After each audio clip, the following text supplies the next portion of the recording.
മുസ്ലിമീങ്ങൾ ഇച്ഛാശക്തി കൊണ്ടാണ് ഖുദ്സ് വിജയിച്ചിട്ടുള്ളത്. മുസ്ലിമീങ്ങൾ സായുധ ശക്തി കൊണ്ടല്ല, മുസ്ലിമീങ്ങൾ മറ്റെന്തെങ്കിലും മാജിക്കുകൾ കൊണ്ടല്ല മുസ്ലിമീങ്ങളുടെ പറുദീസ വീണ്ടെടുത്തിട്ടുള്ളത്. നിങ്ങൾക്കറിയുമോ, ഇസ്ലാമിക ചരിത്രത്തിൽ ഖുദ്സിന്റെ മണ്ണിലേക്ക് കടന്നു വരുന്ന ഒരു ചക്രവർത്തിയുണ്ട്. ആ ഭരണാധികാരിയുടെ വേഷം 14 കഷ്ണം വെച്ച കമീസാണ്. 14 കഷ്ണം വെച്ച കമീസാണ്.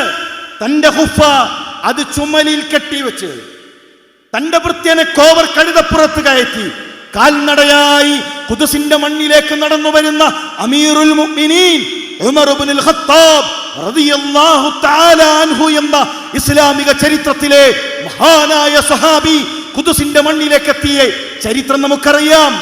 അന്ന് ഒരു കനീസകളും ഒരു ചർച്ചും ആക്രമിക്കപ്പെട്ടിട്ടില്ല, ഒരു രക്തവും ചിന്തിയിട്ടില്ല.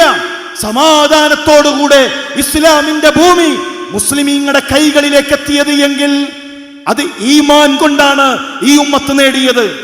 അന്ന് ചില ആളുകൾ പറയുന്നുണ്ട്, ഉമർ ഒരൽപ്പം നല്ല വസ്ത്രം നിങ്ങൾക്ക് സ്വീകരിച്ചുകൂടെ, നല്ല മറ്റു രാജാക്കന്മാരെ പോലെ നല്ല സൗകര്യമുള്ള വസ്ത്രമൊന്ന് സ്വീകരിച്ചുകൂടെ എന്ന് ചോദിക്കുമ്പോ ഇസ്ലാമിന്റെ ചക്രവർത്തി മഹാനായ ഉമർ റളിയല്ലാഹു തആല നൽകിയ മറുപടി, നഹ്നു ഖൗമുൻ അഅസ്സനല്ലാഹു ബിൽ ഇസ്ലാം.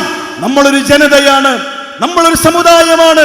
നിന്ദരായി കഴിഞ്ഞിരുന്നവർ, ഇസ്ലാമാണ് നമുക്ക് ഇസ്സത്ത് നൽകിയത്, ഇസ്ലാമാണ് നമ്മുടെ പ്രതാപം.